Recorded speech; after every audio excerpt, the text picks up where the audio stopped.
So அடுத்ததாக எழுத்தாளர் கார்த்திக் புகழேந்தி அவரை அழைக்கிறேன். அவரும் ஒரு எழுத்தாளர். ஒரு பேர் கிட்ட இருந்து எக்ஸ்பெக்ட் பண்ணலாம்.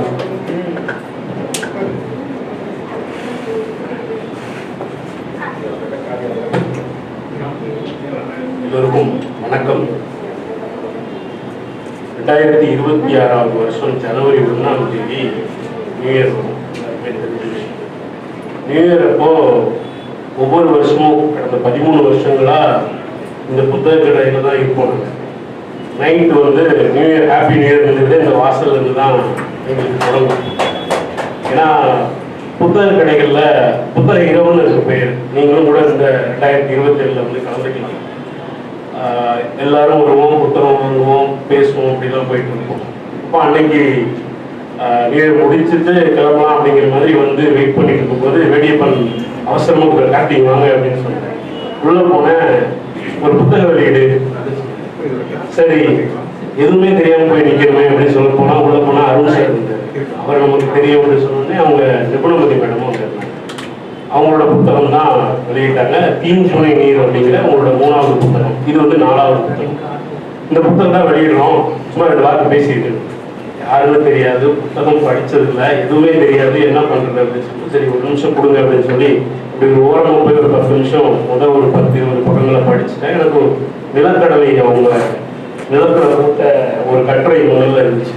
வேர்க்கடலை ஊருக்கு போய் நம்ம வந்து விவசாயம் செய்யணும் அப்படின்லாம் ஒரு கற்பனையோட ஆரம்பிக்கிற அந்த இயற்கை விவசாயி அப்படின்லாம் ஆரம்பிச்சாங்க. போனதுக்கு அப்புறம் அதுல இருக்கிற செலவு போட்ட கடலைக்கும் சட்னி வைக்கிறதுக்கு 1500 ரூபா கொடுத்து சட்னி வச்சிருக்கேன் அப்படின்ற மாதிரி அந்த அனுபவத்தை வந்து அதில் எழுதியிருந்தாங்க. ரொம்ப ஒரு பகடியா ரொம்ப இன்ட்ரெஸ்டா இருந்துச்சு.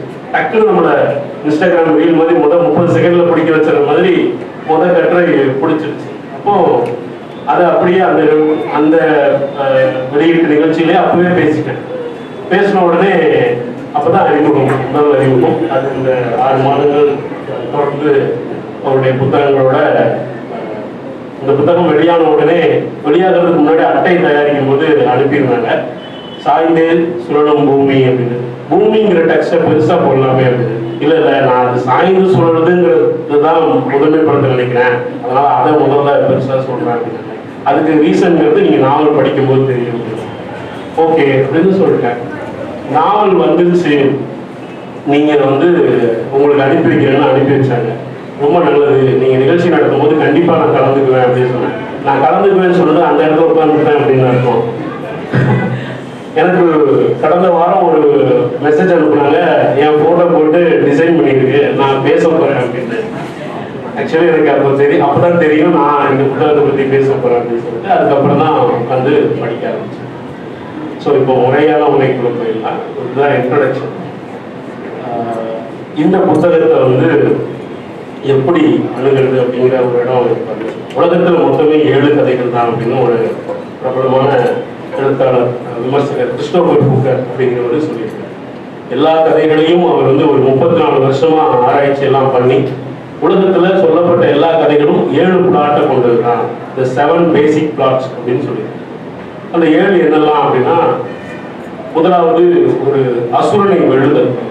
ஒரு அசுரன் இருப்பான், அவனை ஜெயிக்கிறது, அது வில்லனை ஜெயிக்கிறது. ஜேம்ஸ் பாண்ட் படங்கள் அந்த மாதிரியான கதைகள் தான் வந்து ஒரு ஒரு ஒரு ஜேனர். அடுத்தது ஒரு ஏழை வந்து பணக்காரனா மாறுறது. நம்ம எல்லாருக்குமே தெரியுங்கள, ஒரு மரவெட்டி காட்டுக்கு போய் வெட்டும்போது கோடரி தவறி விழுந்து அது திரும்ப எடுத்து கொடுப்பாரு. வெள்ளி கோடரி, தங்க கோடரி, மரக்கோடரி, திடீர்னு அவர் செல்வந்தாயிடும். இந்த மாதிரியான உலகத்தில் இருக்கிற பல கதைகளையும் ஒரே பாயிண்டா புரிஞ்சுக்கிறது அவர் சொல்றது வந்து ஒரு ஏழை செல்வந்தனாவது அப்படிங்கிற. 2வது தேடல். ஒரு விஷயத்தை தேடி பயணம், ஒரு விஷயத்தை தேடி போறது. நம்ம புத்தரோட கதைகளை அப்படி பார்க்க முடியும், ஒடிசி அது மாதிரி பார்க்க முடியும். 3வது ரீபத், மறுபிறப்பு மாதிரியானது. கிறிஸ்தவத்தில் அவரோட கெட்ட குமாரன் கதை. வீட்டை விட்டு போன ஒரு பையன் கெட்டு போய் திரும்ப அப்பா கிட்ட திரும்பி வர்றது அப்படிங்கிற மாதிரி அந்த பிளாட்டை வந்து. 5வது காமெடி. முதல்ல நிறைய சிக்கல்களாக இருக்கும், கடைசியில் அது ஒரு வடிவத்தில் வந்து செல்லும். இதை அப்படி புரிஞ்சுட்டோம்னா பஞ்சதந்திரம் படத்தை புரிஞ்சுக்கணும். ஏகப்பட்ட குளறுபடிகள்லாம் நடக்கும், அதெல்லாம் ஒரு ஒரு கன்க்ளூஷன்ல வந்து நிக்கிற மாதிரியான கதையா இருக்கு. அடுத்தது ஒரு ஆபத்துல சிக்கி அதுல இருந்து தப்பித்து வெளியே வர்ற மாதிரியான அல்லது அதுல இருந்து ஒரு நல்ல விஷயம் அடையிற மாதிரியான கதை. ரொம்ப எல்லாருக்குமே தெரிஞ்ச தினத்தந்தியின் கன்னித்தீவு அதுக்கு ஒரு சிறந்த உதாரணமா எடுத்துக்கலாம். அலாவுதீன் கதைகளை எடுத்துக்கலாம், ஆலிஸ் இன் வண்டர்லேண்ட் எடுத்துக்கலாம், ஒரு மாய உலகத்துல மாட்டிக்கிட்டு வர்றத எடுத்துக்கலாம். அடுத்தது நமக்கு ரொம்ப தெரிஞ்ச ட்ராஜடி அப்படின்னு சொல்லி கொடுக்கிறார். இந்த 7 பிளாட்டை தான் எல்லா கதைகளும் சொல்லுது அப்படிங்கிறது சொல்லுது.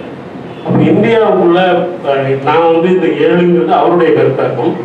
நான் இந்தியாவுக்குள்ள இருக்கிற கதைகள்ல ஒரு இதிகாசம் புராணம் அப்படின்னா நம்ம எல்லாருமே தெரிஞ்ச ஒரு 4 முதன்மையான விஷயங்களை நான் வருஷப்படுத்தி பார்க்குறேன். ஒன்று வந்து குடும்பத்தை விட்டு வெளியேறுவது.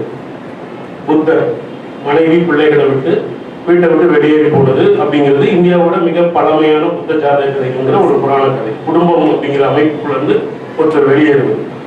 2வது பெண், நிலம், குடும்பம் அப்படிங்கிற இந்த அதிகார அமைப்பு. இது வந்து மகாபாரதத்தை நான் வந்து அப்படி புரிஞ்சுக்கலாம். பெண் மேல இருக்கிற அதிகாரம், அந்த ஆட்சியை பெறுறதுக்கு கௌரவர்களுக்கும் பாண்டவர்களுக்கும் நடைபெறுகிற போர் அப்படிங்கிறது அந்த மாதிரி.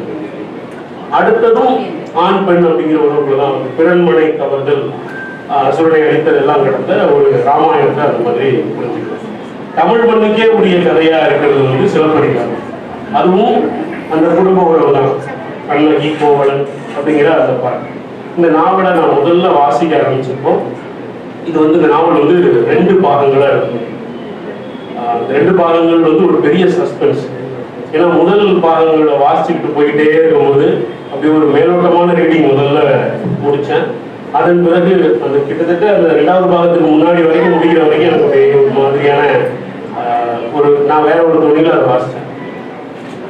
அதன் பிறகு மறுவாசி இப்ப 2வது நம்ம குறிப்பெல்லாம் எடுத்து எந்தெந்த பேஜ்ல எல்லாம் வந்து 131வது பக்கத்தில் அப்படிங்கிற மாதிரிலாம் ஒர்க் பண்ணும்போது எனக்கு அதுல இந்த நாவல் வந்து ஒரு மிக சூப்பரான ஒரு விஷயத்த பண்ணியிருக்காங்க அப்படின்ற மாதிரி நான் சொன்ன இந்த 7 கதைகளை 7 கதைகள்ல 7 சுரங்கள் மேலதான் திரும்ப பண்ணும்போது அதுக்குள்ள இருந்து பிறக்கிற பல பாடல்கள் மாதிரி இது ஒரு மத்தியதர வர்க்கத்தோட கதைகளை ஒரு காலகட்டத்தில் பேசுது. தமிழ்ல எந்த நாவல்லையுமே இப்படி ஒரு இண்டெக்ஸ் பார்த்ததே இல்லை. ஒவ்வொரு சாப்டரும் எந்த வருஷம் நடக்குதுங்கிற வருஷம் போட்டிருக்காங்க. 2002 எந்த சாப்டர் நடக்குது, 95ல, 67ல, 80ல. நம்ம என்ன பண்ணுவோம்னா வழக்கமா சினிமா பார்க்குறோம் அப்படின்னா ஒரு காட்சி அது எந்த வருஷம் நடக்குதுன்னா அங்கே ஒரு இளையராஜா பாட்டை போட்டுருக்காங்க. இந்த பாட்டு வந்த காலகட்டம் அப்படிங்கிறத நம்ம புரிஞ்சுக்கிறதுக்காக அதுல அந்த ஒரு பழைய பஸ் அந்த பக்கம் கிராஸ் பண்ணி போகுங்கிற மாதிரி இருக்கும். இந்த இந்த நாவல் அந்த மெனக்கெடெல்லாம் இல்லை. ரொம்ப ஸ்ட்ரெயிட்டா கதைக்குள்ள போகுது, கதை மாந்தர்களுக்குள்ள போகுது. அந்த நாவல் என்ன பேசுது அப்படின்னா நான் வாசிக்கும் போது எனக்கு தோணுது இந்த நாவல் சிலப்பதிகாரத்தோட இன்னொரு தன்மையா இருக்கு அப்படிங்கிறது நான் புரிஞ்சுக்கிறேன். எப்பவுமே உலக அளவிலேயே மிகப்பெரிய புராணங்கள், இதிகாசங்கள் அதெல்லாம் பற்றி நவீன காலத்துல ஒரு ரீமித்தாலஜைசேஷன் அப்படின்னு சொல்றாங்க. அந்த ஒரு ரீடெல்லிங் மாதிரி திரும்ப அந்த கதை சொல்லுது. இது எப்படி புரிஞ்சுக்கலாம்னா ஜெயகாந்தனோட அக்னி பிரவேசம், புதுமைப்பித்தன் வந்து அகலிகை கதையை திரும்ப எழுதி அதோட முடிவை மாற்றி பார்க்கறது அந்த மாதிரியா இருக்கு. அப்ப இதுல சிலப்பதிகாரத்தை அப்படி எப்படி மாற்றி பார்த்துட்டாங்கன்னு நான் அப்படிதான் இந்த நாவலை ஏன் சிலப்பதிகாரத்தை எழுதுன்னா ஒரு காலகட்டத்தில் வந்து குடும்ப நாவல்கள் அப்படின்னு ஒன்று இலக்கிய அந்தஸ்தை கொடுக்கப்படாத அப்படியான ஒரு தன்மை. என்னன்னா பறந்துபட்ட வாசகர்கள் பெண்களுக்கு எழுதுவாங்கன்ற மாதிரி இருக்கும். நிறைய ரைட்டர்ஸ் உண்டு, அவர்களுடைய புத்தகங்கள் நிறைய வாசிக்கப்படும். ஆனால் எந்த விருதுகளுக்குள்ளேயும் வரமாட்டாங்க, அந்த ரைட்டர்ஸ் அதுக்குள்ளேயே வரமாட்டாங்க. ஒரு பெரிய செக்டர். உதாரணத்துக்கு இதை எப்படி புரிஞ்சுக்கலாம், ஆண்கள் டிவியில செய்தி பார்ப்பாங்க, பெண்கள் சீரியல் பார்ப்பாங்கன்னு ஒரு பழக்கம் இருக்கு இல்லையா? அது மாதிரி இந்த புத்தகங்கள் யாருக்கானது அப்படிங்கிற மாதிரி அது ஒரு ஒதுக்கப்பட்ட ஒரு இலக்கிய உலகமா அது இருந்துட்டே இருக்கும். இந்த நாவல் வந்து குடும்ப நாவல் அப்படின்னு சொல்லக்கூடிய ஏரியாவுக்கு கொஞ்சம் பக்கத்துல போயிட்டு அப்படியே டோட்டலா ஒரு யூட்டர்ன் போட்டு இல்ல நான் லிட்ரேச்சர்ல ஒரு ஆளு அப்படின்னு சொல்ற மாதிரியாக தன்னுடைய ரைட்டிங் வந்து இந்த நாவல் தான் பண்ணியிருக்காங்க. முதல்ல இது வந்து ஒரு கதையா சொல்லணும்னா ரொம்ப அழகான நரேஷன். ஒரு ஊரு, அந்த ஊர்ல ஒரு எதிர் வீடு, இந்த வீட்டுல ஒரு பெண், அந்த வீட்டுல ஒரு ஆண், அவர்கள் குடும்பத்தின் மூத்தவர்களுக்குள்ள ஒரு உறவு இருக்கு. அந்த வீட்டு பெண்ணுக்கும் அந்த வீட்டு பையனுக்கும் சின்ன வயசுல இருந்தே ஒரு நட்பு இருக்கு. அவர்கள் அந்த 10 பருவத்தை அடையும் போது அழகான கதாபாத்திர பெயர் மாறன் அப்படின்னு வச்சிருந்தீங்க. எனக்கு ரொம்ப பிடிச்சிருந்துச்சு. ஹீரோ பேரும் மாறன் அப்படின்னு சொல்லிட்டு திடீர்னு பார்த்தா அவர் வில்லனா மாறினார். அந்த மாறனுக்கும் சுபத்ரான்ற அந்த பெண்ணுக்கும் ஒரு காதல்னு சொல்ல முடியாத ஒரு தன்மையில இருக்கிறாங்க. அப்போ அவர்கள் ஒரு பழக்கத்தை உருவாக்குறது அப்படின்னு வரும்போது அவன் இந்த வீட்டுக்குள்ள வந்து அவன் வந்தா வீட்டுல இருக்கிற பாட்டி சொல்லுவாங்க, நீ போய் என்ன பண்ற, பாட்டி வாயில விழுந்துடாத, பின்னாடி போய் கருவேப்பிலை பறிச்சுட்டு வா அப்படின்னு சொல்லி அனுப்பி விட்டுறாங்க. ஏன்னா ஒரு வயது பையன், அந்த காலகட்டத்துக்கே உரிய ஒரு வயசு பையன் இருக்கிறான், நீ அந்த நேரத்துல இந்த இடத்துல இருந்தன்னா ஒன்னு ஏதாவது சொல்லுவாங்க அப்படின்னு சொல்லி பின்னாடி அனுப்பிடுறாங்க. அந்த பாட்டி வந்து என்ன பண்ற, நீ என்ன இங்க இருக்க அப்படின்னு சொல்லி கேட்டவுடனே அவ கருவேப்பிலை பறிக்க வந்தா, நீங்க போங்க அப்படின்னு சொல்லுங்க. அந்த பொண்ணு வீட்டுக்கு போய் அப்பா அந்த பாட்டி இதே மாதிரி ஏதாவது சொல்லுமா, சரிம்மா நீ கொஞ்ச நாளைக்கு அவன் இருக்கிற வரைக்கும் அங்க போகாத அப்படின்னு சொல்லிடுறாங்க. என்ன நம்ம அப்பாவே இப்படி சொல்றாரு, இது வரைக்கும் நம்ம அப்பா இப்படி சொன்னது இல்லையே அப்படின்னு அந்த பொண்ணு வந்து சரி அப்பா சொல்ல வச்சு கேட்போம் அப்படின்னு நினைக்கிறான். அவன் வந்து படிக்கிறதுக்காக சென்னை போயிடுறான் மாறன். இப்போ சுபத்ராங்கிற அந்த கதாபாத்திரம் அந்த கதையின் நாயகி வந்து அவன் நம்ம மேல ஒரு அன்புல இருக்கிறானா இல்லையா அப்படின்ற குழப்பத்தெல்லாம் இருக்கும்போது அவன் கல்லூரி விடுமுறைக்காக திரும்ப வந்தபோது ஒரு கோயிலுக்கு போற மாதிரி ஒரு செட்டப்பை அவங்களே பேசி உருவாக்குறாங்க. நீ போய் அந்த வீட்டு சின்ன பையனை ஏமாத்து, எங்களை மாதிரி பாயங்கள்லாம் எங்க அக்காக்கள்லாம் அப்படிதான் ஏமாத்திருப்பாங்க, நீ போய் சித்தி கோயிலுக்கு போறாங்கன்னு கேளு அப்படின்னு சொல்றோம். நாங்க போய் அங்க கேட்டு வருவோம். அவங்களே அப்படியே நடக்கிற மாதிரியே அந்த காட்சி நடக்கும். அதுக்கப்புறம் அவர்கள் இருவரும் அந்த கோயில்ல நடப்பாங்க. அவங்களுக்கு டெக்னிக் தெரியும், நம்ம கூட ஒரு வயசானவங்களுக்கு 3 சுத்து சுத்த முடியாது, முட்டி வலி வந்துடும், அவங்க உட்கார்ந்துருவாங்க, 2வது சுத்துல நம்ம பேசிக்கலாம் அப்படின்னு சொல்லி 2வது சுத்து பேசும்போது அவர்களுக்குள்ள ரொம்ப அழகா அதை எழுதியிருப்பாங்க. 2வது சுத்து வரும்போது உனக்காக தான் நான் வந்திருக்கேன் அப்படின்னு சொல்லுவான். நீ உங்க மாமாவட்டையை பார்க்க, உங்க சித்தப்பாவும் பார்க்க வந்திருப்பான், அவங்க தான் சென்னைக்கு வரும்போதே நான் பார்த்துருந்தேன், உனக்காக தான் நான் வந்தேன் அப்படின்னு சொல்லும்போது காலேஜ் எங்க சேர போறேன், நான் கடலூர்ல சேர போறேன், இல்ல நீ சென்னையில சேரு அப்படின்னு சொல்றது. அப்புறம் வீட்டுக்குள்ள போய் அப்பா நான் சென்னை படிக்கிறேன்ப்பா அப்படின்னு சொல்லி ஒரு மாதிரி பேசுறது.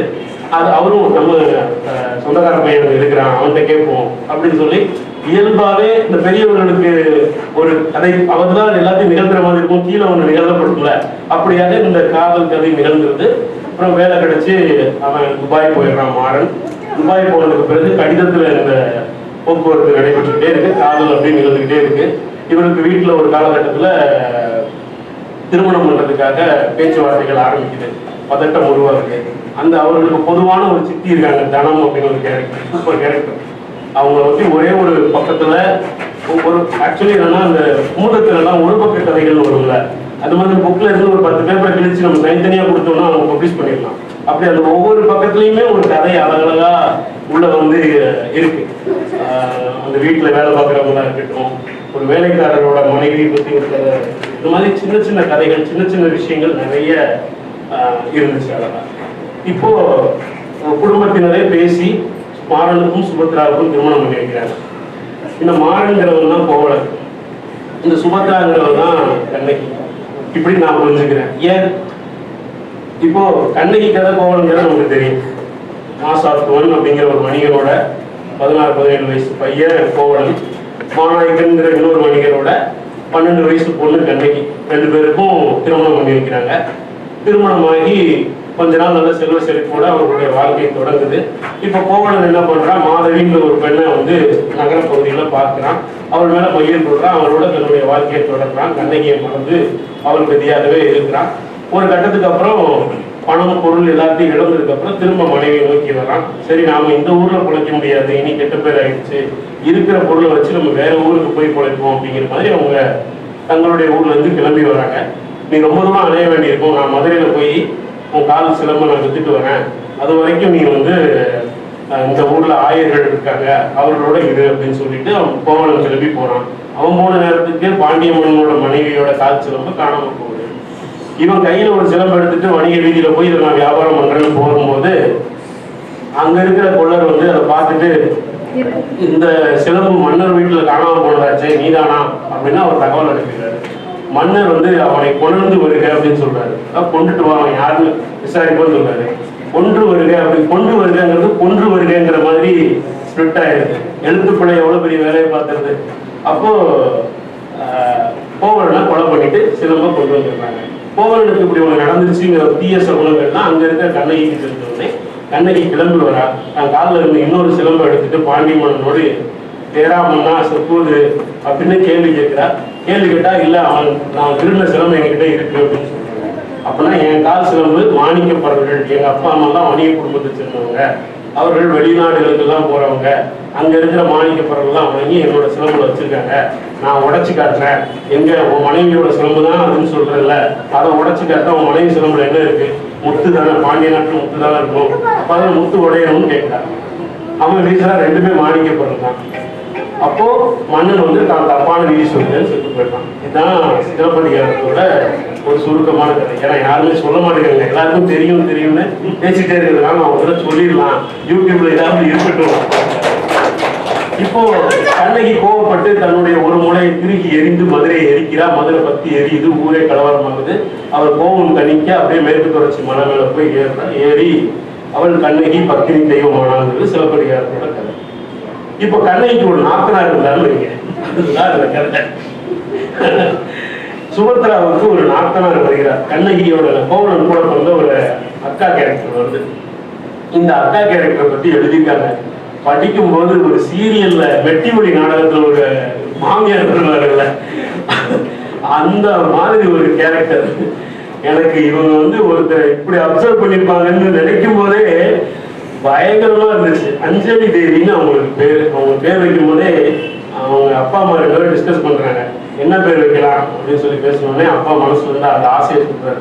இந்த காலத்து நடிகை அஞ்சலி தேவி பேரை பிள்ளைக்கு வச்சிடுறாங்க. அப்புறம் மாறன்கிற பேர் ஏன் வச்சாங்க அப்படின்னா, அஞ்சலி தேவியோட தம்பி தான் மகன். அந்த மாறன்கிறது என்னன்னா, அப்போ அந்த எம்ஜிஆர் படம் 1001 வந்திருக்கு, அதுல தலைவர் எம்ஜிஆர் பேரு மாறன். அப்ப அந்த சினிமா பார்த்து எனக்கு கார்த்திக்னு பேரு, காரணம் புரிஞ்சிருப்பீங்க, எங்க அம்மா யார் இருந்திருப்பாங்க அப்படின்னு. ஸோ ஒவ்வொரு காலகட்டத்திலையும் அந்த காலகட்டத்தில் அப்படி ஒரு பழக்கம் இருந்தது. அப்போ இந்த மாறன், இந்த அஞ்சலி தேவி வந்து சின்ன வயதுல இருந்து காட்டும் போதே அந்த கேரக்டர் எப்படின்னா செல்லம் கொஞ்சம் எல்லாரும் செல்லம் கொஞ்சம் கேரக்டரா வளர்க்குறாங்க. அவர் ஒரு திருமணத்துக்கான பேச்சுவார்த்தை நடக்கும் போதே அது சொல்லும் போதே நம்ம ஒரு கேரக்டர் மேல கோவப்படுற மாதிரியே சொல்றது. அவங்க எழுதுன அந்த தன்மையில நீங்க அஞ்சலிங்கிற அந்த கேரக்டரை சும்மா அஞ்சலின்னு ஆரம்பிக்கிற எந்த இடத்துலையுமே உங்களுக்கு பிடிக்கவே பிடிக்காதுங்கிற மாதிரியாக அந்த கேரக்டரை அறிமுகப்படுத்துறது இருக்குல்ல. இந்த முத்து படத்துல ராதாரவி வண்டி வரும், அப்பவுமே ஒரு மியூசிக் போட்டுருவாரு ஏஆர் ரஹ்மான். அதை பார்த்த உடனே இவங்க பெரிய வில்லம் போல அப்படின்னு நமக்கு தெரியும்ல. அது மாதிரி இதுக்குள்ள ஒரு பிஜிஎம் வந்து அஞ்சலி வர்ற இடத்துலதான் இருக்கும். நிஜ வாழ்க்கையில் அப்படி யாரை பார்த்தீங்கன்னு தெரியல. அந்த கேரக்டர் என்ன பண்ணுதுன்னா, மிக செல்லமா வளர்ந்த ஒரு கேரக்டர். உனக்கு திருமணம் பண்ணணும் அப்படின்னு பேச்சு வரும்போது எல்லா மாப்பிள்ளைகளையும் தவிர்த்துடுறாங்க. ஒரு பேங்க் மேனேஜர் வரும்போது ஓகே நம்ம செட்டில் ஆகலாம், வசதியான ஒரு வாய்ப்பு இருக்கு அப்படின்ற மாதிரி அந்த திருமணத்துக்கு ஒத்துக்கிறாங்க. அந்த திருமணம் அவர்களுக்கு நடந்திருக்கு. 10 வயது வித்தியாசம். வீட்டுக்கு போய் மருமகள் வந்து இந்த வேலைதான் செய்யணும்னு அவங்க மாமியார் எதிர்பார்க்கும் போது அவங்க அதெல்லாம் பண்ண தயாரா இல்லைன்னும் போது அது குறித்த எல்லா நெகட்டிவிட்டியும் அந்த வீட்டுக்குள்ள வந்துட்டே இருக்கு. இவன் துபாயில தம்பி சம்பாதிச்சு அனுப்புற பணத்தை அந்த அந்த அஞ்சலி தேவிங்கிற கேரக்டர் என் தம்பி சம்பாதிச்சதுன்னு சொல்லி ஒரு 5 லட்ச ரூபா பணத்தை எடுத்து செலவு பண்ணிடுவாங்க. அவன் மனைவிக்கு ஆசையா வாங்கி கொடுத்த நகைய அவங்க கணவர் பேங்க்ல தான் இருக்காருன்னு சொல்லி அந்த நகையை வாங்கி லாக்கர் வச்சிருப்பாங்க. அதையும் அவர்கள் எடுத்தாருன்றாங்க. இப்படி அந்த குடும்பத்துக்குள்ள இது நான் பிறந்த வீடு, வேறு வீட்டுல இருந்து வந்தவன் வந்து இந்த வீட்டை ஆளுறதா அப்படிங்கிற அந்த ஒரு கேள்வி வந்து ஒரு 40 மைய கேள்வி இருந்துகிட்டே இருக்கும். அதனால அந்த மருமகளை வந்து அப்படி எதிர்கொள்றது எல்லாமே அந்த கதையை படிக்கும் போதே குடும்பத்துக்குள்ள ஒரு காலகட்டத்துல இன்னைக்கு இப்படி இருக்கா அப்படிங்கிறது இன்னைக்கு வேறு நவீனம் அடைஞ்சிருச்சு. அன்னைக்கு நம்ம வந்து வாள்களும் கத்திகளும் வச்சு சண்டை போட்ட குடும்பங்கள் மாதிரி இப்ப துப்பாக்கிகளும் அணு ஆயுதங்களும் வச்சு சண்டை போடுற குடும்பங்கள் மாதிரி நிறைய நவீனம் அடைஞ்சிருக்கு. ஆனா இந்த உறவு முறைகளை இவங்க அந்த நாவலை அறிமுகப்படுத்தும் போதே என்ன சொல்றாங்கன்னா, இதெல்லாம் ஒரு காலகட்டத்தின் கதை, அதை திரும்பி பார்க்குற போது உங்களுக்கு என்ன உணர்வுகளை கொடுக்கும். ஆனா இந்த சின்ன சின்ன விஷயத்துக்காக இப்படி அடிச்சுக்கிட்டீங்கன்னு நீங்க கேட்கலாம். அந்த சின்ன சின்ன விஷயங்களுக்கும் இப்படிதான் அந்த உறவுகள் முறுக்கி கொண்டு இருந்தன அப்படிங்கிறத இந்த நாவலை சொல்றாங்க. இப்போ நான் சொன்னது வந்து ஒரு குடும்ப கதை மாதிரி படிச்சு போயிட்டே இருக்கும். அப்போ எனக்கு கண்மணி, ராணிமுத்து அப்படிங்கிற அந்த ஃபீல் வந்துகிட்டே இருக்கு. ஆனா நாவலோட அந்த முதல் அத்தியாயம் முடிச்சுட்டு 2வது அத்தியாயம் தொடங்கும் போது அப்படி டோட்டலா கதையே மாறிடுது. எப்படின்னா இது வந்து இந்த நாவலை நான் வந்து சொன்னேன், இது ஒரு மெட்டாபிக்ஷன் அப்படின்னு சொல்லுவேன். மெட்டாபிக்ஷன் அப்படிங்கிறது அருண் சார் ரொம்ப நல்லா தெரியும். ஏன்னா அவரு இந்த மாதிரி ஏரியாலலாம் மேஜிக்கல் ரியலிசம், மெட்டாபிக்ஷன், எக்ஸ்டென்ஷனிசம் இந்த மாதிரி பேசுறதுக்கு அவருடைய ரீடிங் வந்து எனக்கு கிழக்கு எழுப்பாரு. என்னன்னா 17ஆம் நூற்றாண்டுகளில் பிரெஞ்சில் வந்து நாவல்களை எழுதும்போது முதல் முறையாக ஒருத்தர் வந்து என்னுடைய நாவல் ஆன்டி நாவல் அப்படிங்கிற நாவல்ங்கிறதே புதுமை நவீனம் இதுக்கு முன் இல்லாதது அப்படிங்கிறது தான். ஏன்னா நம்ம வந்து சங்க பாடல்கள் எழுதுகிற மரபுல இருந்து வரோம், பக்தி இலக்கிய பாடல்கள் எழுதுறது, செய்யுள்கள் எழுதுறது, இப்படி வரும். நமக்கு சிறுகதை நாவல் இது எல்லாமே வந்து டவுன்லோட் வெளியிருந்து வந்ததுதான். நம்மளுடைய பழக்கத்தில் நாவல்ங்கிறது வந்து வெளியிருந்து வர்ற ஒரு புதிய விஷயம். அப்போ அந்த 17ஆம் நூற்றாண்டு காலகட்டத்தில் பிரெஞ்சில் அவர் வந்து அதை பயன்படுத்துறாரு, முதல் தடவை பயன்படுத்தியிருக்காரு. ஆனால் அது வந்து எப்போ வந்து சமூகத்தில் பேசும்போது ஆச்சுன்னா 2 வேர்ல்டு வார் நடந்து முடிஞ்சதுக்கு அப்புறம் நாவல் அப்படிங்கிறதுக்கு எப்படின்னா ஒரு கதை. இப்போ நம்ம நாயகன் படம் பார்த்தீங்கன்னா சின்ன வயசுல தூத்துக்குடியிலேருந்து ஒரு பையன் அவன் அப்படியே பாம்பேக்கு போனான். அவன் பாம்பேல என்னவா ஆனான், அப்போ ஒரு மிடில் அது இன்டர்வல், அப்புறம் கடைசியில் அவர் வயசானாரு, அப்புறம் கடைசியில் அவர் இறந்து போனார். இப்படி ஒரு கதையோட நரேஷன் என்ன ஆகும்னா பல படங்கள் நீங்கள் பார்த்துருப்பீங்க. ரஜினிகாந்த் வந்து சைக்கிளில் சின்ன வயசுல ஓடுவார், காலை காட்டுவாங்க, அப்படி ஓப்பன் பண்ணால் பெரிய ஆளாயிருவார். எல்லாமே அந்த குழந்தையே நீங்க தான் சார்ன்ற மாதிரி கதை வந்து ஒரு நேர்கோட்டில் பயணிக்கும். எங்க ஆரம்பிக்குது எங்க முடியுதுங்கிற அந்த லீனியர் தன்மையிலே இருக்கும். ஆனா உலகப்போர் நிகழ்ந்த பிறகு இது வந்து வாசகனை ஏமாத்துற ஒரு தன்மை, உலகம் நீங்க காட்டுகிற மாதிரி இல்லை அப்படிங்கிற ஒரு பெரிய விவாதங்கள் உருவாக ஆரம்பிச்சு. ஏன்னா எல்லா நாடுகளே இங்க பொருளாதாரத்திலையும் பசியிலையும் பிரச்சனையிலையும் வாழ்க்கை முறையிலையும் நேற்று வரைக்கும் இருந்த எல்லை இன்னைக்கு இல்லை. நேற்று ஒரு நாடு இருந்துச்சு, இன்னைக்கு அந்த நாடு மாறிடுச்சு. அப்படிங்கும் போது எது வந்து நீங்க சொல்ற லீனியர் தன்மையில இருக்கு. அப்போ நீங்க நான் லீனியர் வாழ்க்கையே மாறி கிடக்கும் போது சொல்ல போகிற கதை வந்து எப்படி ஒரே மாதிரி நேர்கோட்டில் பயணிக்க முடியும் அப்படின்னு எழுத்தாளர்களே எழுதும் போதே என்ன ஆரம்பிச்சாங்கன்னா கதை எங்கிருந்து வேணாலும் தொடங்குறது, எந்த காலகட்டத்தை வேணாலும் சொல்லி குழப்பறதுன்னு வாசம். இப்போ சார் பேசும்போது நம்ம முதல் கேள்வி வந்து என்ன படிச்சீங்க அப்படின்னு கேட்கறது, அடுத்த கேள்வி வந்து வேற ஒன்று கேட்கறது, ஒரு ரியாலிட்டிக்குள்ள கொண்டு வந்து நிப்பாட்டுறது இருக்குல்ல.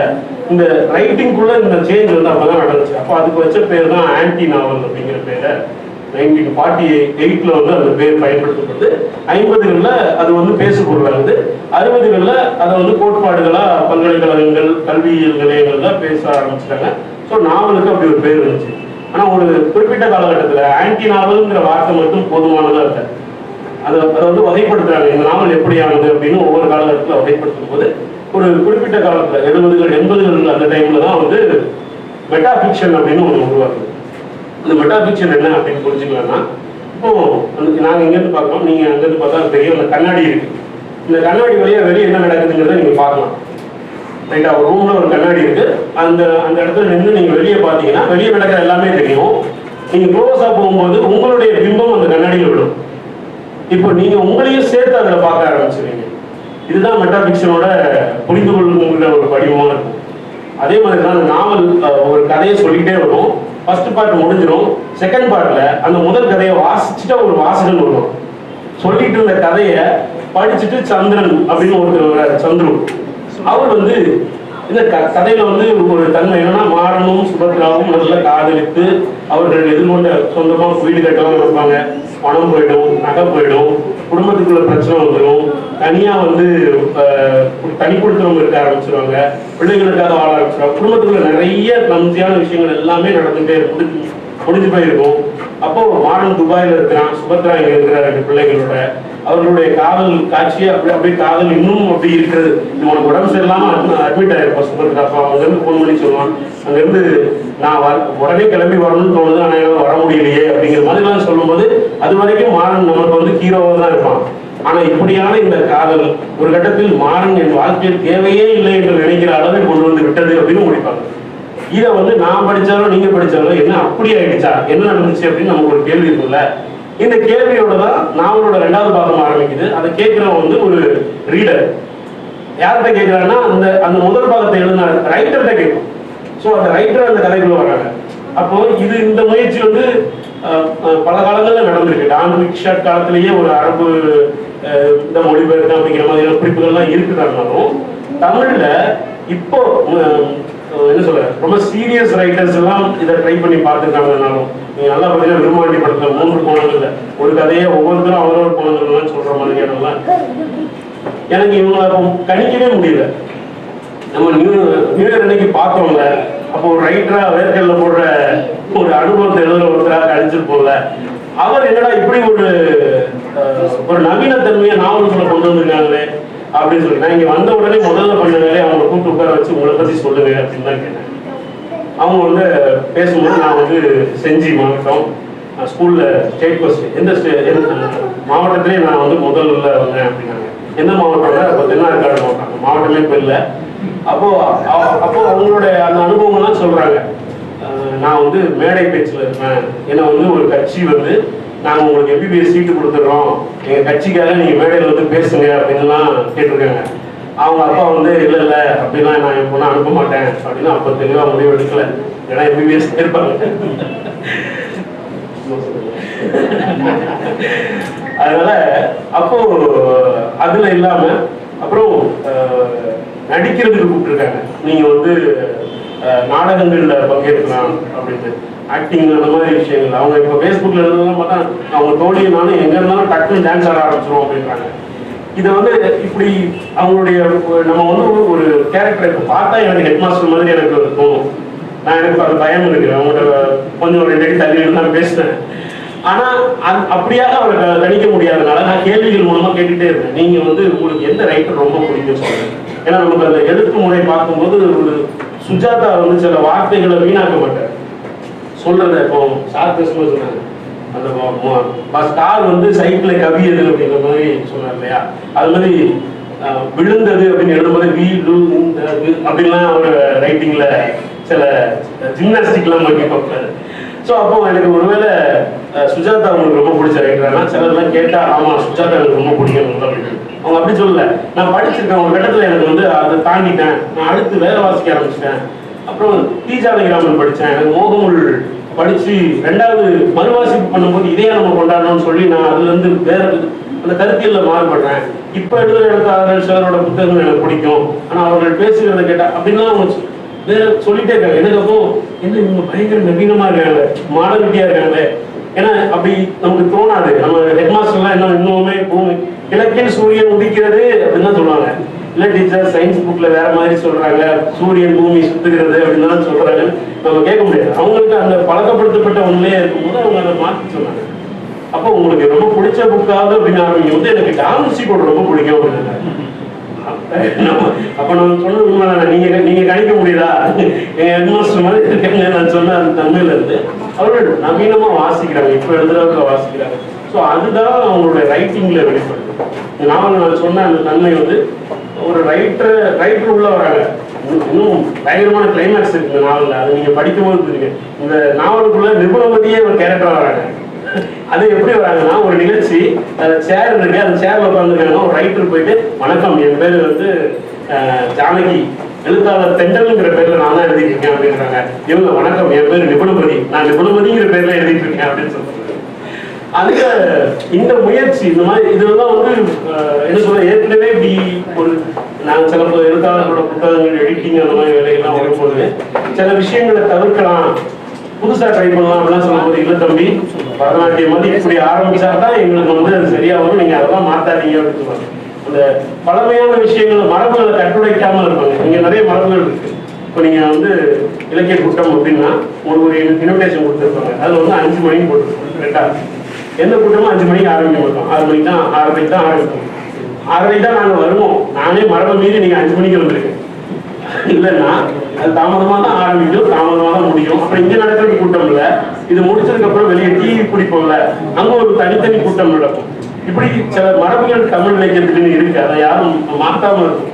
இவங்க அவங்களோட ரைட்டிங்ல அது எல்லாத்தையுமே சேஞ்ச் பண்ணும், அது எல்லாமே மாறுது. இன்னும் சொல்ல போனா ஒரு குடும்ப கதையா, ஒரு டிராஜடி அல்லது ஒரு இந்த நான் சொன்ன அந்த 7 பிளாட்ல எந்த பிளாட்ல வேணாலும் அப்ளை பண்ணக்கூடிய தன்மை அதுக்குள்ள வருது அப்படின்னு இருந்தாலும் அந்த நாவல் அதோட 2வது பாகத்துல வேறு தன்மை எடுக்குது. இந்த சுபத்ரா அந்த நாவல் எழுதுன ரைட்டரும் உள்ள இருக்காங்க, அந்த சுபத்ராங்கிற கேரக்டர் உண்மைதானா அப்படின்னு அந்த ரீடர் கேட்கிறாரு. ஆமா உண்மைதான்.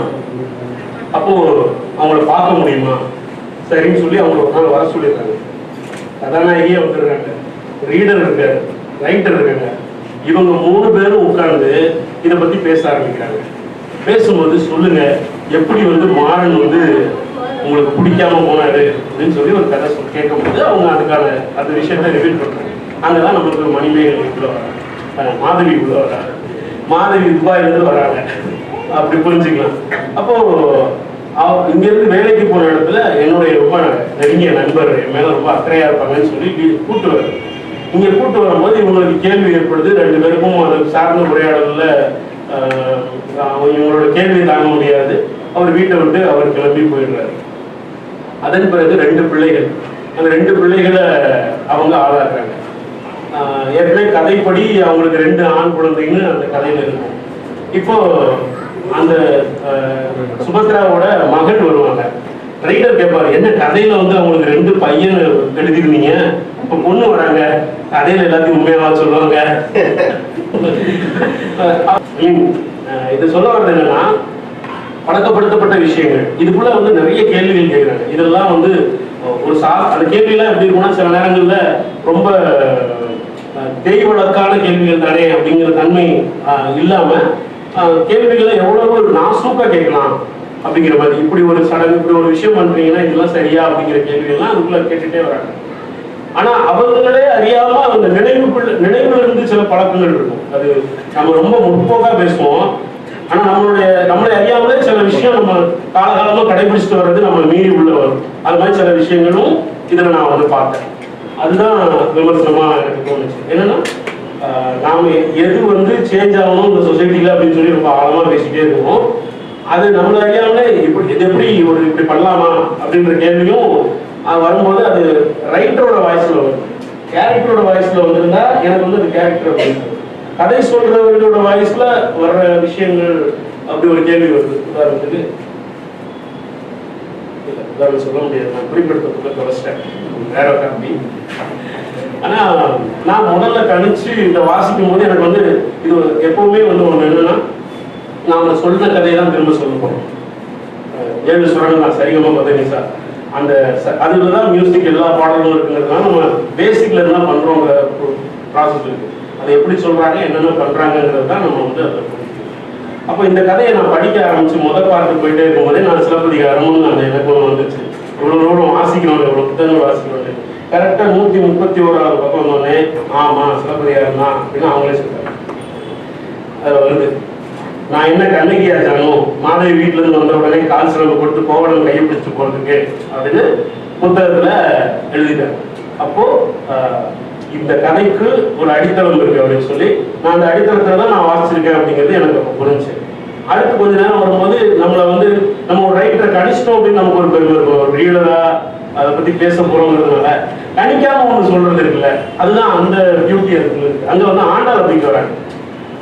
ஆண்டாள் வந்து என்ன சொல்றாங்க, ஆண்டாள் ரொம்ப தெளிவானவ அப்படின்னு சொல்றாங்க. ஏன் தெளிவானவ?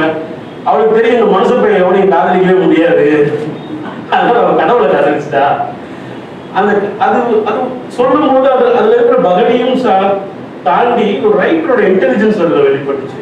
ஸோ எதை வந்து பேசு பொருளா இருக்கும் நான் யோசிச்சு பார்த்தேன். ஆமாங்க, 11 ஆழ்வார்கள் ஒரே ஒரு தான் பெண். 10 ஆழ்வார்கள், பேயாழ்வார் முதத்தாழ்வார்னு எத்தனை பேர் இருக்காங்க, அதுல ஒரு பெண் தான் ஆண்டாள். அந்த ஒரு பெண் எழுதுற படைப்புக்கு இன்ன வரைக்கும் வேல்யூ இருக்கு. எனக்கு ஒரு பாட்டு ரொம்ப பிடிக்கும். ஆக்சுவலி நக்கீரன் சூழலியலாளர் வந்து பேசும்போது பறவைகள் கூவுகிற சத்தம் எத்தனை மணிக்கானது அப்படிங்கிறத வச்சுட்டேன். ஏன்னா அப்பெல்லாம் நம்மகிட்ட டைம் பார்க்கறதுக்கு செல்போன், வாட்ச் அந்த மாதிரியான டிவைசஸ்லாம் இல்லாத காலத்துல பூ பூக்கிறத வச்சும் பறவைகள் கூவுறத வச்சும் சூரியன் உதிக்கிறத வச்சும் தான் நம்ம நேரத்தை கணக்கிட்டு இருக்கோம். அப்போ அதை பற்றி அவர் பேசும்போது ஆண்டாள் பாடல்ல ஒரு பறவை வருது, கீசு கீசென்று ஆணை சாத்தான் கலந்து பேசின பேச்சரவும் கேட்டிலையோ பேய் பெண்ணே அப்படின்னு ஒரு பாடல் வந்து அவங்க சொல்றாங்க. இதுல ஆணை சாத்தான் அப்படின்னா என்ன அப்படின்னா கரிச்சாங்குருவி. இந்த கரிச்சாங்குருவி கூவுது, நீ பேய் மாதிரி தூங்கிட்டு இருக்கியே, வா கோயிலுக்கு போலான்னு மார்கழி மாசம் ஆண்டாள் வந்து தூங்கிட்டு இருக்கவங்களை எழுப்புறதுதான் அந்த பாட்டு. அப்போ அந்த கரிச்சாங்குருவி எத்தனை மணிக்கு கூவிருக்கோம், ஆண்டாள் எத்தனை மணிக்கு எதிர்த்திருப்பாங்க, எத்தனை மணிக்கு எழுப்பிருப்பாங்கிறது தான் அவர் வந்து அதை பத்தி ஒரு கேள்வி வைக்கிறார். அப்போ மார்கழி மாசம் எத்தனை மணிக்கு எந்திரிச்சாங்கிற ஒரு கேள்வியை அவர் வைக்கிறார். அப்போ அவர் வந்து ஒரு வருஷப்பட்டார். மீன் கொத்தி காலையில 3 மணிக்கு போவோம், கரிச்சாங்குருவி காலையில 4 மணிக்கு போவோம், சேவல் காலையில 5 மணிக்கு போவோம், அப்படி வருது காக்கா காலையில 6 மணிக்கு போவோம்னு ஒவ்வொரு பறவையோட இதை அவர் வந்து சொல்லுவார். எனக்கு அதை பேர் இதுக்காகவே இந்த பாட்டை மனப்பாடம் பண்ணிச்சு. நமக்கு ஆண்டாள் பாட்டுலாம் தெரியாது, ஒரு பாட்டு மட்டும் நெட்டூர் போட்டு வச்சு அது எப்படியா மேடையில பேசும்போது எடுத்து விட்டா இந்த பையனுக்கு இதெல்லாம் தெரியுமே அப்படின்னு நினைப்பாங்கிறதுக்காக அதை மனப்பாடம் பண்ணிக்கிறது. இப்போ ஆண்டாளை பத்தி அந்த கதைக்குள்ள கொண்டு வராங்க. கொண்டு வரும்போது அது கேள்வி என்னன்னா, இவங்க ஒரு கதாசிரியர் இல்லையா, அந்த கேரக்டர்ஸ் வரிசையா வராங்க. இப்போ சுபத்ராவோட மகள் வந்து ஒரு பையன் வந்து ப்ரப்போஸ் பண்ணிட்டான், அந்த காதல் பத்தி அவங்களுக்கு ஒரு முடிவெடுக்க முடியாத தன்மையில இந்த ரைட்டரை வந்து சந்திக்கிறது. ரைட்டர் வந்து அவங்களுடைய அனுபவத்தை, அவங்களுடைய அறிவு தளத்துல இருந்து அதுக்கு பதில் சொல்றாங்க. அப்போ சமகால தலைமுறை காதலை புரிஞ்சுக்கிறத பத்தின இடம். அப்புறம் ஒரு கட்டத்துக்கு அப்புறம் நாவல் முடிஞ்சிருது, அதுக்கப்புறமும் நாவல் முடிஞ்சிருதுங்கிறது கதை இங்கெல்லாம் வந்து பேசியே அது ஒரு எல்லையை நோக்கி நகர்ந்துருது. இப்போ சுபத்ரா வந்து இந்த கதாநாயகியா என்ன பண்றா, ஒரு புதுமை பண்ண திங்க் பண்றா, வெறும் தன் கதையை சொல்றவளாக மட்டும் இல்லாமல் இங்க என்ன பிரச்சனை இருக்கு அப்படின்னும் போது, பெண்கள் அவர்களுடைய பொருளாதார பலம் வந்து ரொம்ப முக்கியம், அவர்கள் தங்களுடைய இடத்துல நிற்கணும் அப்படிங்கிறதுனால இந்த பாதிக்கப்பட்ட பெண்களாக அல்லது குரலற்ற பெண்களாக இருக்கிறவர்களுக்காகவே ஒரு டெய்லரிங் யூனிட் ஒன்று ஆரம்பிச்சு அவர்களுக்கு ஒரு பயிற்சி கொடுக்குது. அது வழக்கமா நம்ம சொசைட்டில இருக்கிறது தான். அதன் பிறகு அவர்களுக்குன்னு ஒரு அமைப்பு உருவாகிறது. தனித்து விடப்பட்ட அல்லது இந்த மாதிரி வெளியேற முடியாத வெளியேறிய இந்த மாதிரி பெண்களுக்காகவே தாய் வீடு அப்படின்னு ஒரு இல்லம் உருவாக்குறது. தன்னுடைய ஐடியாஸை வந்து இந்த நாவலோட கடைசி வைக்கிறது. அது என்ன சொல்ற, ஏற்றுக்கொள்ளத்தக்க அளவுல அந்த நாவல் வந்து நிறைவடையுது. சில முடிக்க தெரியாம முடிக்காம ரொம்ப அழகா இங்கதான் இதை நோக்கி தான் நகருது, இதுதான் இலக்கு அப்படிங்கிற அந்த திட்டத்தோட அந்த நாவல் வந்து நிறைவடையுது. அப்போ ஒரு ரைட்டர் தன்னால முடிஞ்ச, ஏன்னா அவங்க இதோட இதுதான் அவங்களோட மொத்த படைப்புகள், அவங்க இன்னும் சரக்கு நிறைய வச்சிருக்காங்க. அவங்க வந்து வேர்க்கடலை போட்டு சட்னி வச்சிருந்தாலும் அவங்க காட்டுல இன்னும் விளையிறதுக்கு நிறைய வித்துக்கள் அவங்கள்ட்ட இருக்குங்கிறது வந்து அவங்களோட ரைட்டிங்ல நான் வந்து எடுத்துக்கிறேன். நிறைய சுருக்கமான அழகான கதைகள், நிறைய கேரக்டர்ஸை கையாளுற விதம், ஒரு கேரக்டருக்கு அதிக பூச்சிகள்லாம் இல்லை, காலையில எத்தனை மணி என்ன இது அதெல்லாம் எதுவுமே இல்லை, ரொம்ப ஸ்ட்ரைட்டா ரொம்ப சாதாரணமா கதை ஆரம்பிக்கும். சார் சொன்னாங்க ஒரு கதை இப்படி ஆரம்பிச்சா, இப்போ சாண்டில்யனோட நாவல் படிச்சீங்கன்னா நாவல் அந்த ஒரு அத்தியாயம் முடிஞ்சிடும். அந்த அத்தியாயம் முடிஞ்சோன்னா அடுத்த அத்தியாயம் ஆரம்பிக்கும் போதே இந்த அத்தியாயத்தோட சாராம்சத்தை பேராகிராஃப்ல சொல்லிடுவாரு. அப்போ அவருடைய தொடரை படிக்கிறவங்களுக்கு போன எபிசோட்ல போன வாரம் என்ன பார்த்தோங்கிறது இந்த எபிசோட்ல ஓப்பனிங்ல அவங்களுக்கு தெரிய வரும். பத்திரிகைகள்ல அந்த மாதிரி எழுத இன்டெலிஜென்ஸ் இல்லாதனால இதுவரையும் ஒரு பாக்ஸ் போட்டு வச்சிருக்கோம். இதுவரைக்கும் என்ன நடந்துச்சு அப்படின்னு ஒரு 4-5 வரியை வச்சுட்டு அதுக்கப்புறம் இந்த கதையை படிக்கிறது அப்படிங்கிறது அந்த தொடர்ச்சி இருக்கும். இந்த புத்தகத்துல அப்படியான எந்த தேவையுமே இல்லை. ஏன்னா நமக்கு கேரக்டர்ஸ் தெரிஞ்சிடுறாங்க. சுபத்ரானா இப்படிதான், அஞ்சலி தேவினா இப்படிதான். அஞ்சலி தேவி பத்தினா ஒரு இது என்னன்னா, அஞ்சலி அந்த ரீடர் வந்து அஞ்சலி தேவியை வந்து அவனுக்கும் எனக்கு அப்படின்னு ஒன்று தானே. நானும் ஒரு ரீடர், அந்த கதைக்குள்ள வர ரீடரும் இந்த கதையை படிச்சவர்கிட்ட அவனுக்கும் அஞ்சலி தேவியை பிடிக்கல. அப்போ இந்த கூட்டத்துக்கு அஞ்சலி தேவி வந்திருக்காங்களா அப்படின்னு கேட்கிறான். கேட்கும்போது இருக்காங்க, அவங்க பேராவது அஞ்சலி தேவி தானா, இல்லை அவங்க பேர் லதா. ஸோ இந்த மாதிரி சின்ன ஸ்பார்க்ஸ் நம்ம அப்படின்னு ஒரு நாவல் வாசிக்கிறதுக்கு கொடுக்குற எல்லா விதமான போதுமான அளவுல இன்ட்ரெஸ்டான விஷயங்கள் எல்லாத்தையுமே இதுக்குள்ள கொண்டு வந்திருக்காங்க. எனக்கு சொல்ல போனா சார் வந்து சொன்னா 25வது நாவல் எழுதும் போது கிடைக்கிற அந்த அனுபவம் வந்து அதுக்குள்ள இருக்கு அப்படின்னு சொல்லி, அதுல அவங்க அதுக்கு சொன்ன ஒரு வார்த்தை ரொம்ப முக்கியமானதா இருந்துச்சு. கேட்டேன், சார் நான் நாவல் எழுதி எல்லாம் முடிச்சிட்டேன், அதன் பிறகு நான் வந்து ஒரு 800 எவ்வளவு வார்த்தைகளோ 50-60 பக்கத்தை நான் வந்து டெலிட் பண்ணிட்டேன். இந்த முடிவு ரொம்ப முக்கியம். ஒரு ரைட்டர் வந்து நல்ல ரீடரா இருக்கிறது பேசிக், அது வந்து ஃபவுண்டேஷன். அதுக்கப்புறம் கட்டுமானம் பண்றதுங்கிறது ஒரு முக்கியமான வேலை தான். கட்டுமானம் பண்ணதுக்கு அப்புறம் எலக்ட்ரிக் வேலை நடக்கணும்னா அங்கங்க கொத்தி பைப்பெல்லாம் போட்டு எல்லாம் பண்ணதான் செய்யணும் கண்டிப்பா. ஸோ அது வந்து எடிட்டிங் மாதிரி, அந்த எடிட்டிங் மனப்பான்மை இருக்கிறதுங்கிறது ரொம்ப முக்கியம். அவங்க பேசும்போதே சொன்னாங்க 850 வார்த்தை நான் ஒரு சாப்டர் எழுதிட்டேன்னா கூட மறுநாள் உட்காந்து அதை 500 சுருக்கிடுவேன் அப்படின்றாங்க. அப்போ எங்களுக்கு பயிற்சித்த வாத்தியார்கள்லாம் சொல்றது என்னன்னா, நீ ஒரு எழுத்தை வந்து நீ ஒரு பில்டிங் மாதிரி கட்டுறேன்னா அதுல இருந்து ஒரு செங்கலை உருவிட்டேன்னா அந்த பில்டிங் விழுந்துடணும். அது விடணும்னா அந்த செங்கல் அங்கே தேவையில்லாம இருக்குன்னு தான் அர்த்தம். அவனோட ஸ்ட்ரக்சர் அப்படிதான். பிளாக்ஸ் வச்சு வீடு கட்டணும், ஒன்னு உருவிட்டு அது விழுந்துடணும். ஏன் விழுந்துடணுங்கிறது நோக்கம் இல்லை, அந்த மாதிரியான கட்டமைப்பு அதுக்குள்ள இருக்கணும் அப்படிங்கிறது. அதோட ஒரு வரியை பயன்படுத்தினாலும் ஒரு வாக்கியத்தை பயன்படுத்தினாலும் அந்த ஷார்ப் வந்து அவ்வளோ நெருக்கமான பூ கட்டுற மாதிரி கட்டியிருக்கு. அப்படிதான் அதுக்கு அர்த்தம். நான் சொல்றேன், ஒரு மல்லிகை சரம் கட்டுவோங்க, ஒவ்வொரு பூவை எடுத்து இடைவெளி இல்லாம கேப் இல்லாம பூ காம்பும் நசுங்காம கயிறும் இடைவெளி விடாமல் கட்டுற மாதிரி அப்படியாக இந்த நாவலை எழுதியிருக்காங்க. ஒரு நல்ல நாவல் படித்த நிறைவை தந்ததற்கும் இந்த கூட்டத்தில் கலந்து கொள்ள எனக்கே தெரியாமல் வாய்ப்பு கொடுத்ததற்கும் ரொம்ப நன்றி.